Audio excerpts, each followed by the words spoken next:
Okay, we are back, and for the second half of the show, I am proud to announce. I think this is a first, maybe on Chapo.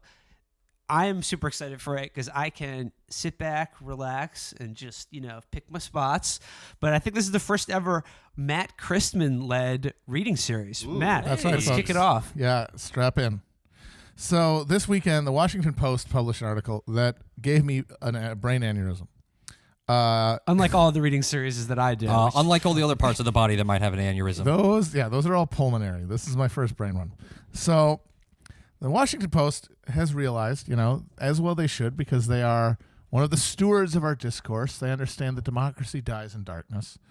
And so they said, hey, people seem to really be having a problem with democracy these days. They're not really into it the way that they used to be. They're all suspicious and tribal and filled with rage towards their fellow American instead of working together in a common civic project. What's the deal? So they decided, we're going to fix it. And so they put a piece out in their magazine called Fix This Democracy Now, 38 Ideas for Repairing Our Badly Broken Civic Life. So they essentially asked 38 random dickheads, what would you do if you had total power to make America a more civically engaged place where democracy worked? I wouldn't say they're random dickheads. I say this is a fairly I wish self-selected sample. it was random. I wish it was random. People It'd be that way more interesting if it was just people out of the phone These are the book. people the Washington Post regard as serious thinkers. Yes, exactly. So the way it starts is, in his study of 19th century American democracy, Alexis de Tocqueville explained his mission this way. By the way, any article starts with a de Tocqueville quote, fuck them. They suck. Shut the fuck up about fucking de Tocqueville. Find another asshole to fucking quote. An article about American democracy that starts with de Tocqueville is exactly as hack as starting an essay with Webster's Defines. It's the exact same thing. Quote, I undertook to see, not differently, but further than the parties, and while they were occupied the next day, I wanted to ponder the future. Nearly 2 centuries later, all of us, Republicans, Democrat, Trump supporter, Trump critic, should be able to agree that some future pondering about the state of our democracy is in order. In so many ways, the underlying conditions of U.S. democracy need repair. Among American citizens, ideological and philosophical divisions seem insurmountably sharp. Among their representatives in Washington, compromise appears impossible. And so, as we approach the one-year anniversary of the election, we asked dozens of writers and artists to look beyond the day-to-day upheavals of the news cycle and propose one idea that could help fix the long-term problems bedeviling American democracy. The result, 38 conservative, liberal, practical, creative, broad, specific, technocratic, provocative solutions for an unsettled country. I will say, though, having gone through this whole list, the one thing missing from it is anything even vaguely left-wing. No, well, that's what we're going to get to. The thing is, they mostly asked a collection of either hard right, snake handling maniac writers or centrist dickheads. That's basically everyone they asked. There's a few exceptions, but that's about it. Those are the two genders. Yeah, I'm not going to go through all these because there are 38 of them, but I'm going to go through the best of them. There are a couple that are actually kind of smart technocratic fixes to electoral systems that could be useful. Like one pair says, require everyone to vote, like they do in Australia. That's not a bad idea. Way more people should vote. Way more people should be civically involved. I mean, good luck getting it past a system where one of the parties is explicitly committed to reducing to as low a number as possible the number of people who vote. But you've identified a real issue. Sure. And another person says instant runoff voting. Also, good idea. Yeah. I would add that Australia has both of them, and they are also still a right-wing hellhole. But They have a prison island. Yeah, it is a prison island filled with Matt Brady's. I think it's understandable that it's kind of a shithole. But their prison island has a prison island of. They are a prison island with their own prison island. It's like fucking what the fuck? Super jail. No, it's like super jail. It's also like Exhibit. Yo, dog, you like prison islands? Well, no, I got a prison island on your prison island. That's the thing about Australia. Every time we talk to Matt Brady about it, he's like, "Yeah, we have the soccer party, the Father's Rights Soccer Party. Like they have all these fragmented, weird parties. Yeah. But I think that's less an indictment of the system and more an indictment of Australia, because it reminds me of the show Oz.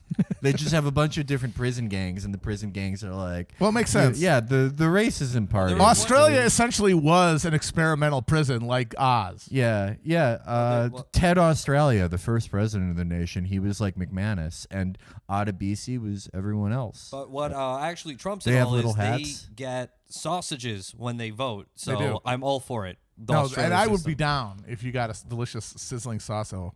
Sauso, they call them that because it's a country of morons. Yeah, every Australian thing sounds like a drunk racist guy imagining what Spanish is, because it's just like a shorter version of an English word with an O at the end. It's true. They call bottle shops, alcoholic bottle shops, bottle-os. And they call members of biker gangs bikies. Deus Volt. This is the West. All right, so we've got a couple, but then so those are the only ones that are actually useful. But like they represent like astonishingly small bore ideas. Oh, absolutely. About like, you know, those are the best of them. is and what I'm getting at. this is just about like reforming like the actual voting process. Yeah, right. Not our democracy in any kind of big or abstract sense. No. For example, one of these people says there should be a class in high school called Identity 101. Identity Europa 101. I would like to know more. In the interest of a more functional nation, I propose a new high school requirement. Every student should be required to take not a course in foreign culture, but a course on the nature of culture, on metaculture. We could call it Identity 101.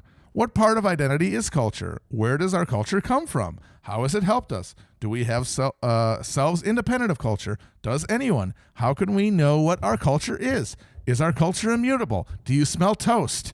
My arm hurts. How is culture formed? And when I was in high school, a teacher told me there were like 5 races: the white race, the brown race, the black race, the yellow race, and the red race. And that guy would definitely be teaching the fucking Absolutely. Yeah. Imagine the disinterested reactionary gym coach who you would have teaching Identity 101 in most American high schools. Yeah, so they got all types of different Chinese now. I forgot. There's one other type of thing besides just neoliberal tinkering and right-wing snake handling. Just pablum. Just absolute pablum. This isn't that. That one was the pablum category. Oh, well, no. I mean, they say make people take a class. I mean, it's stupid, but it's a thing. Okay. This isn't even that. This is really just a lifestyle suggestion. This is like a self-care thing. Okay. 1 month without social media. No. I'm vetoing that right Was that now. a condition that the writer's wife imposed on him? Yeah. No more chatterbait to help America. Not at all a problem that I have personally. One I'm month fine. every year, every American is going to have a public meltdown on Twitter, say they're never coming back. Twitter's very toxic right now after they get called out for saying like Big Bird is anti-trans, and then they'll come crawling back after 30 days. I forgot. There's one other type. I keep forgetting the types, but this is the last type. And it is the sad, desperate cry for help. And this comes from Catherine Mangu Ward, the editor-in-chief of Reason Magazine. It's pronounced Mongo. What, Really? It's pronounced Mongo. Mongo? No. All right, whatever. I'm a ward of the Mongo. Catherine Mengele from Reason and Magazine. Mango Ward, editor-in-chief of Reason Magazine, suggests to the nation, befriend a libertarian. No. Oh my no, God. absolutely not. Oh my! That is basically like someone being like, "Here's how we're gonna fix America. We're gonna get me a girlfriend." Here's how we'll fix America. Everyone's going to come over to my house and play video games with me, and I won't be lonely. I think All the people from all the different political persuasions come together for a huge party. Yeah, I think that one of the biggest problems with our partisan gridlock right now is the tall 8th grader that keeps knocking the books out of my hands on my way to the Cato Institute. that one by Catherine Mangu just I think speaks to just utterly obnoxious self-regard of libertarians. When posed with the question how to save America, they answer be friends with me. Yeah. That's Yeah, no, that's Could you read what is her actual justification for be friends with Oh, it's libertarians? just you know what it, you already know intellectual What- what- is it diversity. broad in your partisan mind? bubble. We're all in a partisan bubble. We need. They're to in get a out of fucking it. partisan bubble. No, they're not because they aren't partisan. You're right, Because they're not- yeah. They are neither left nor right. So they are the Sure. ones who transcend the partisan Yeah. divide. Meanwhile, the Cato Institute funded entirely by like psychopathic right-wing billionaires. Well, You Of know, course. I used to be partisan, and then I became friends with a guy who takes a walking stick to philosophy class and has a wispy beard. And See, this is it because they really do. Their self-regard is, as you say, so monumental because they think that they are above regular politics. That all these idiots arguing between left and right are just these simple-minded noobs. So they're saying, hey, if you're stuck in a partisan bubble and you don't understand the other side, get out of your bubble. It says here, on the right and struggling to find out how you'd connect with a blue-haired Occupy Wall Streeter, find a libertarian. We'll grab some burgers and cigars. We can talk about What? repealing I Obamacare love and cutting taking a- taxes before easing into a conversation about why it might be time to seriously consider reforming our criminal justice system. a lot going on here as always, but I'm gonna stick with burgers and cigars, that classic combo. Yeah, we all I love love how every libertarian, they just like learn. They're like, ah, yes, good sir, I'm a masculine good sir, but they learned it from watching Parks and Rec. Like they all think Ron Swanson is yeah. a real guy. On the left, and finding that Trump fans turn your stomach, consider chatting with someone who will give you a hearty amen when you grouse about his immigration restrictionism and warmongering over a craft cocktail or a joint. And then say something very disturbing about selling infants or age of consent, and then you leave the bar and never talk to them again. But can still offer some insight into why a sane person might think environmental regulatory rollback or Social Security privatization is a good idea. Those are both terrible ideas. I'm sorry. I don't need to Awful. talk to some insufferable prick like Robbie Suave, a guy who I would rather set myself on fire than be in the same room with. And find out that this idiot has bad opinions. They're all Henry Fonda and 12 Angry Men. They all think that if you get down in the nitty-gritty and have a real exchange of ideas on good faith, you're going to come to some mutually agreed upon compromise between the positions. That is the undergirding faith of all of these people, except for the right-wingers who think differently. Like, for example, R.R. Reno, the editor of First Things magazine. Woo! Maniac, Tradcath journal of note. What's his suggestion? It is ignore. Exorcism, common sense, both sides solution. No, it honestly, he might have gotten this from Father Coughlin.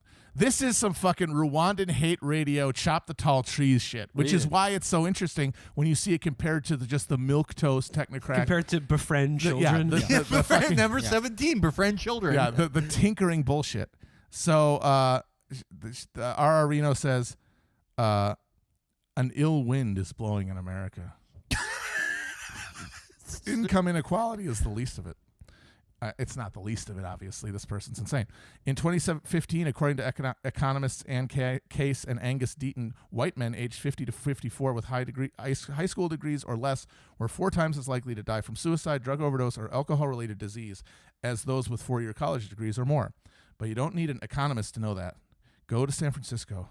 There you can see the super successful with their discreet tattoos, casual clothes, and vast wealth stepping over youths shooting up in BART stations and ragged battalions of homeless people waiting to die. Our post-60s culture is like our post-80s economy. It's pretty good for the rich and powerful. It's hell on the poor and weak. The elites are to blame. A moral and spiritual revival might restore a consensus that encourages dignity and decency, but the good people like us who have been running things for the past 50 years lack in any inclination to repent. On the contrary, we're pretty darn proud of what we imagine we've accomplished. Today, our most realistic goal is an angry cultural populism to match the rising economic populism. Who ruined marriage? Who normalized drug use? Who defended the rights of pornographers? Who celebrated transgression? Who controls the British crown? Who keeps the metric system down? We do. We do. Who is responsible for ruining the lives of so many? These questions are not very difficult to answer. Those responsible are not evangelical pastors in Texas. A fish rots from the head down, Political correctness ring fences the authority of the good people, deriding as bigots any who dare to challenge them. He should just say Jews here. Yeah, just Just save say- us all just- some yeah. time. I love this is perfect though because the entire thing is like it's lame, like limp dick centrist libs who are like, you know, to have dialogues with people. What if there was an app for voting? And also like we're gonna give space to the conservatives to talk too. And the first thing they do is like the Hebrew has a extra bone in his body that helps him destabilize society by putting gays on TV. Well, I mean, like my question to Double R, as is with most of these tradcasts, is like, how do they imagine that this moral and spiritual revival is actually going to happen? Well, the way it starts is the time has come to hound our cultural establishment from public life. I recommend starting with Harvard, the New Yorker, and Silicon Valley CEOs.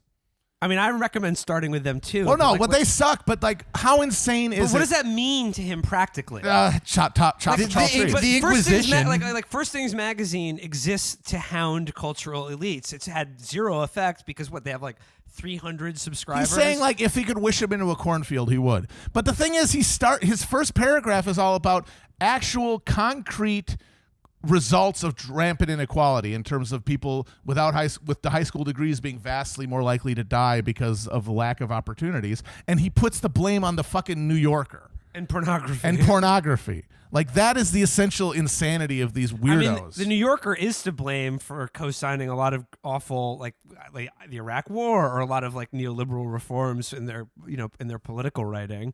So I'd say they're guilty, but just not in the way RR imagines. Well, of course, but like, yeah, I mean, but that's just it. It's always this insane. They have this cultural explanation, and then there's just a huge question mark in the middle of like, how did that get to? And it's all fairy dust. He's mad at people with discrete tattoos. Yeah, discrete tattoos. Yeah, he wants everyone to have the Yakuza tattoos. And then when we get that done, gay people are going to stop forcing white people to be addicted to heroin. Yeah, and like I said, a lot of the liberals are identifying real problems, but their solutions are so pathetically small bore. For example, this person, Alec McGillis from ProPublica, acknowledges economic segregation in housing is really, really dramatic now, right? Because of the vast disparity in housing prices depending on neighborhoods and stuff. Solution: allow garage unit rentals. Does that sound like what I Holy think it is? shit. Yeah, it means rich people should be able to rent their garage for poor people to live in. It sounds like this person just has a garage and they want to do something with it. It does sound like that. That's exactly what it is. Another person says, establish National Unity Week. What? What the fuck? We Just- have that. It's called Sweeps Week. Yeah. No, that's it. It's literally just have a week where we all say we're united and talk about what unites us. Well, That's I it. like that idea. I think it'd be fun. If we got the week off work, then fuck no, yeah. no, not the week off work. Maybe like one day off for like the big like finale Unity Day. But every day would have a different theme, and there'd be like costume Unity Day where you dress up as the gang of six, and You could be the singing senators. Ooh, yeah. Oh wait, there's a national Washington Steps concert. Capitol Steps. Fucking shit. I'm injured today. I don't have it. I get it. And then now this is another one that's very, very revealing. So one of the people they ask is Avik Roy, who is basically the only health wonk of any standing who endorsed the Obamacare repeal and said that it was good policy. And his not surprisingly, his suggestion is to basically abolish the Congressional Budget Office, because the Congressional Budget Office came out and scored it and said, yeah, it's going to kick 30 million people off of healthcare. And he says, yeah, you know what? I think this thing needs to be reined in. So once again, a conservative pointing at a specific policy that will destabilize and make it easier to pass horrendously shitty public policy, as opposed to, national hug a fucking conservative week or whatever. Hug a chud. But yeah, so it's really this fund arts centers. Most of the ones That's from by liberals, Banksy, by the way. Yeah, most of these liberal ones are education based. Get an app that teaches you civics, or a class that teaches fucking culture, whatever the fuck that Because means. if people were smart, they would agree with me and not have these animalistic grievances that drive our politics. Exactly. They all think that all of these atavistic idiots who are on Facebook talking about Seth Rich would be differently if they'd had a different class in high school. Because as we all know, everything we learned in high school has stuck in our head like a fucking steel So trap. the Washington Post, they have Avik Roy and 2 people from Reason. Who's the most left-wing person that's on this list? There's somebody I haven't heard of who Werner von Braun. wanted to create a constitutional equality amendment that would ban racism, basically. That's probably the most left-wing person. But then they also have like John McWhorter saying, stop obsessing about white privilege. But no one on this list was like, there shouldn't be billionaires anymore, and we should take all their money. No, of course not. Redistribute. No. Yeah. In the Okay. Washington Post, absolutely not. No. Instead, you've got Arlene Hochschild, who has written for The Nation and stuff, saying her suggestion, redefine the flag. What? Wait, so she wants a new flag? I don't know if she even wants it to be differently looking. She just wants it to have a different definition. Because not every... drivel. I mean, It's drivel. that means nothing. Yeah. Maybe it's time to stretch the meaning of the American flag from emblem of sacrifice to symbol of that for which we would sacrifice. A system that allows no person, even a president, to put himself above the law. That's not a real It's suggestion. gibberish. That's just a wish. It's gibberish. That's all it is. It's liberals wishing on a star and conservatives sharpening machetes. That's what these fucking things are. So it's Leslie Knope and it's Goebbels. Yeah. There's another one from somebody from Brookings, of course, calling for peer review for candidates. What they mean by that is they want a panel of former office holders to basically determine the fitness for office of people running for office. I can't wait till Donald Trump is on that board. Wildly undemocratic. But no. Yeah. The thing is, they're not even saying that they have a veto power. They're just saying people would know what they thought. So the real this person genuinely thinks that if there'd been some council of elders who had pronounced from on high that Donald Trump was unfit for office, it would have changed a single vote. We in already have 2016. that. It's every time the ex-presidents get together to dedicate like a new rideshare charity for Haiti, and they're like, racism is bad, and it gets 500,000 retweets. Actually, okay, I have my perfect suggestion that's like, of a par with all the Brookings Institute and all of the sort of liberal suggestions that we've heard on this list. It's homework for everyone. Ooh, that's And a it's good one. and it just homework doesn't stop when you're a school kid or a student. Every week, every adult in America has homework assignments doled out by think tanks. Here's what. Let's apply the scientific method to voting. Well, okay, that's perfect. That leads into there's 2 more I want to talk about that perfectly encapsulate everything that's insane about this and why we're all fucked. One of them, speaking about voting, is from Eric Posner, professor of the University of Chicago, who writes, "We need to create a system of voting credits." Oh, God. His basic belief is that all votes are equal and that's bad. You should get more credit for the votes you think are more important. So you get a certain amount of voting credits every year, and then you get to allocate them on the votes you take over the course of that year. And then so they're weighted depending on the import that you give them. Okay, watch 50% of America's voting credits go to bringing the McRib back.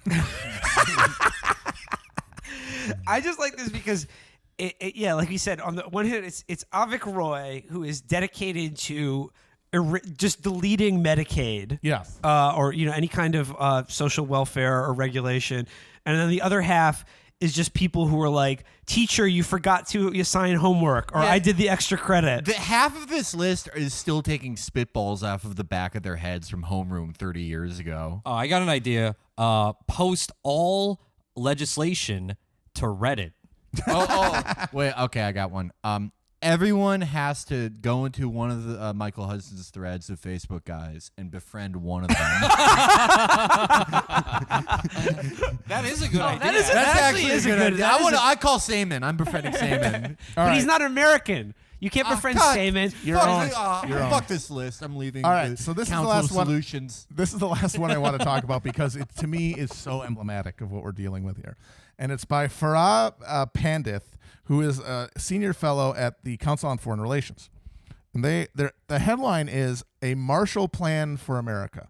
Now, you hear that and you think, actually, that sounds great. Because what was the Marshall Plan but a massive transfusion of capital to war-torn Europe that rebuilt it in the aftermath of World War II? Actually means the Marshall McLuhan plan. In the Marshall Mathers plan. No, that's an even better plan. So you think, okay, cool. We're talking about some sort of massive infrastructure project, some sort of thing that puts people to work and deals with our huge infrastructure deficiencies. Trains. Something, anything that actually exists in physical reality and interdicts with the absolute collapse of the American economy as a thing that works for regular human beings. But this is what this person actually means by domestic Marshall Plan. I propose launching a domestic Marshall Plan dedicated to rebuilding a nation of good citizens. Oh, fuck me. The public and private sectors would come together around a national civic plan designed with incentives to deepen honest and open relationships across communities and the nation as a whole. Tapping the latest knowledge about human behavior and committed common purpose, this plan would support specially trained local teams to scale a broad set of community-driven, public-spirited programs. Among other areas of focus, these programs would work to expand knowledge of civics and unvarnished U.S. history, produce practical skill development in the areas of listening, empathy, and compassion, and promote an ethos of civility and good work. You want RAs. You want RAs on every block in the country. This is literally a harebrained plan for this guy personally to get more retweets when he asks the president why he doesn't have any decency. Yeah, but hold on, though. This is Hold on, you haven't heard everything. The National Civic Plan would take advantage of America's entrepreneurial culture and the latest social media technology, reconnecting Americans with a multi-layered experience of good citizenship.